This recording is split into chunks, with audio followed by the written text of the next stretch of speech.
South, let's show them how to play the game to win. South Fremantle Forevermore. My name's Tom Grljusich. I played for South Fremantle for most of my career. Played at that time was a record of 258 games.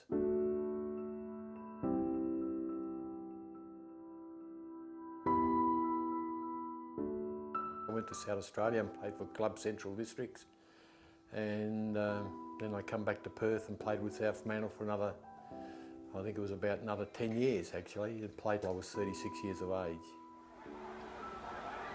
Grljusich. Oh, well, the record came in 1976 when I finished playing football. Gary Scott had the previous record, and then I broke his record in 1976. Played altogether 258 games with South Fremantle, but 49 with Central Districts, which made it 307 games. Well played Atkins as he comes to the centre, gives it to Lon Cook, and Cook picks towards the half-forward line. Come Grljusich, and Grljusich takes them up. Grljusich beat Peter Stewart out in the first half, but Stewart came back in that third quarter to get on top of Grljusich. Grljusich, as you saw, took a knock on the head as he took that mark, but now taking his kick at centre half forward. He's kicked 2 goals, and there's a short pass. If I didn't go to Adelaide, I probably would have played in excess of 320 games. So the record now is held by Marty Atkins, who broke my record. My upbringing was absolutely different to most footballers. Matt Grljusich, who was my father, he had a market garden around Spearwood area, and of course George, my brother, and I used to work in the market garden, and my dad used to keep me away from school and all that to work in the garden while George was going to school and all that and everything. So I'd never had a chance. And then one day, Hamilton Hill ex-scholars, the chief came out there and wanted George to play football for them. They couldn't find George, so they asked me to come training, and my dad wouldn't let me, but I snuck out on my push bike and went down there, and I didn't have any boots or anything, so Hamilton Hill ex-scholars, they got me a pair of boots. And then the next year, I trained hard that summer. I wanted to be something. I thought football was great. So I decided to do everything I can to play football. After the ball goes Tom Grljusich. Grljusich tackled strongly. Well, I got the strength from working market gardening, digging potatoes, planting onions, and then working at Anchorage Butchers, lifting forequarters and hindquarters. And I was only 15, 16, 17, up until I was about 19.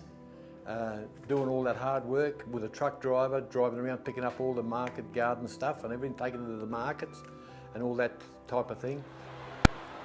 Derek Chadwick's kick over the half-forward line. And a good mark there, a big Tom Grljusich. Played well at centre half-forward, this fellow. Played my first game with my brother George, who played also for South Fremantle, played 12 games. And we played our first games together, and then George had to give away football for commentating. And I think he would have been a better player than I was if he didn't give it away. But naturally you can't do commentating and you can't do playing football at the same time. So he had to give away football, and I continued on.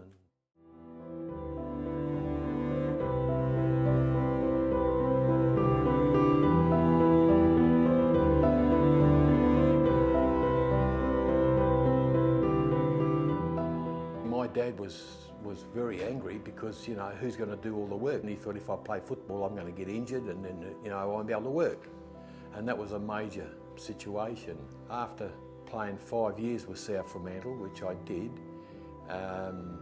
Kenny Eustace, who was the coach of the Central District Football Club, we were cutting onions, me and my dad, in the market garden, and this bloke comes down the garden and he's looking at us, and my dad said, "What can I do for you?"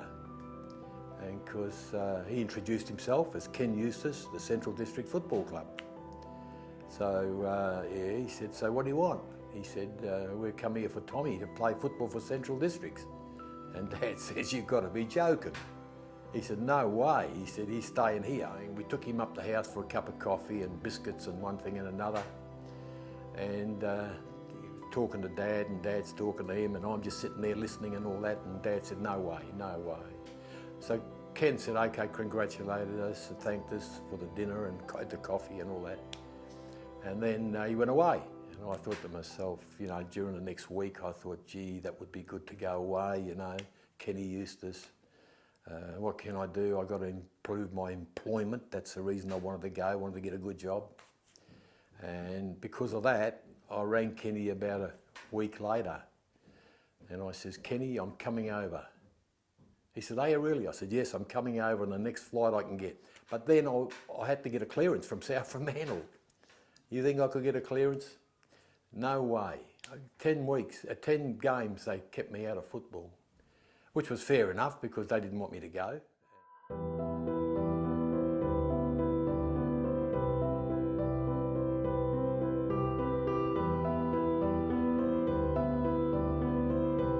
Two fairest and bests. I played for South Fremantle, two fairest and best. I won the first year, the Recruit of the Year, given out by Jack Sheedy and Austin Robertson. Naturally got a grand final medal, playing for South Fremantle in the 1970 grand final. And playing in Adelaide, when I was playing in Adelaide, I got the, in 1966, I won the South Australian Football of the Year. I won the motor car for that. The next year, my last year at Centrals, I run second in a motor car again. Yeah, there was many great achievements. Most of the achievement highlights of my career was probably playing centre half forward on a great guy for Victoria, which was Teddy Whitten, who was one of the greatest players ever to play, and kicking 4 goals on him in that particular game in Hobart Championships, best of field for South Australia, was a great highlight for me. And when I came back to South Fremantle, running third in the Sandover Medal was another highlight after missing 6 games. And Cable and Walker beat me and they played every game for the year. So that was very exciting, yeah.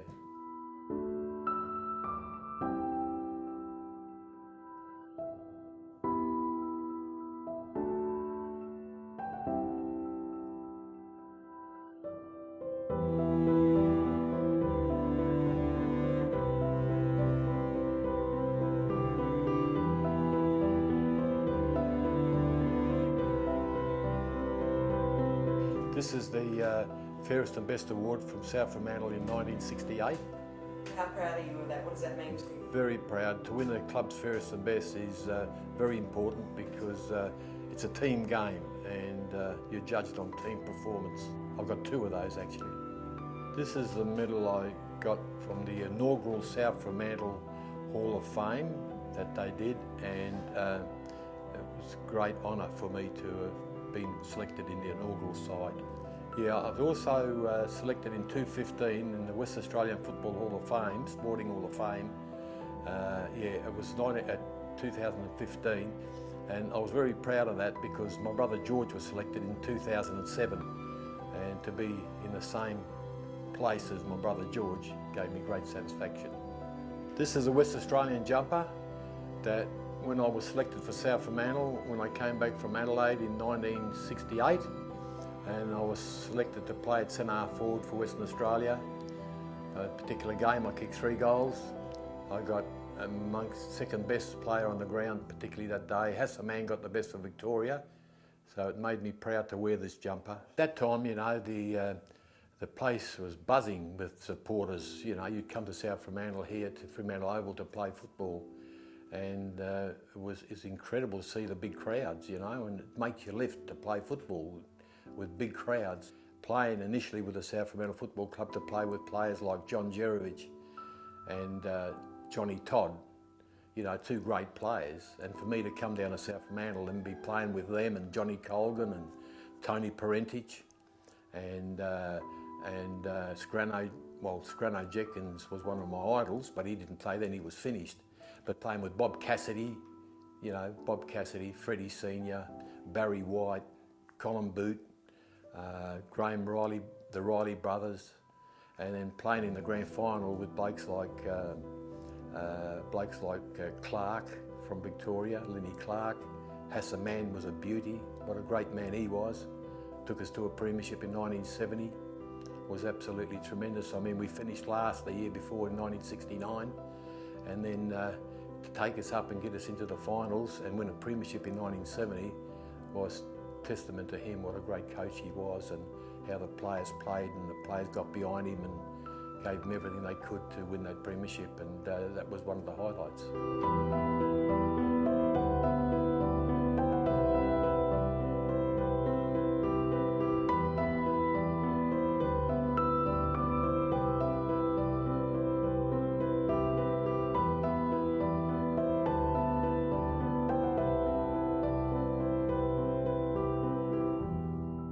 Football club cannot just rely on community spirit. Okay, they've got to have the support.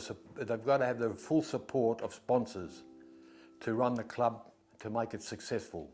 Because if they haven't got the sponsors, you just can't run the football club. So I entice everybody out there, supporters, members, whoever they are, to support the South Fremantle Football Club as much as they can. Because since the AFL has taken the two leagues into the AFL clubs, the West Coast and Fremantle, it's become increasingly hard for the waffle clubs to keep going. So this is where they've got to rely on all the support that they can get from everybody concerned. And I used to idolise Grano Jenkins, you know, Bernie Naylor, Harry Carbon, you know, Steve Marsh. Bernie Naylor was a fantastic player. I was here when he kicked 23 goals against Subiaco on Fremantle Oval. What a great player he was. You know, then you Laurie Green, Dave Ingram when he was playing. I was only a little toddler. I used to come down here with my brother George, you know, and we used to, initially when we came down from Kalgoorlie, we were living on Hampton Road opposite the prison, and we used to go down by the wall there, behind the wall there, and we used to jump on people's shoulders to get up on top of the wall and watch the South Fremantle Football Club play. But we used to always come to training down at the club and watch these great players train. And there was fantastic times, yeah.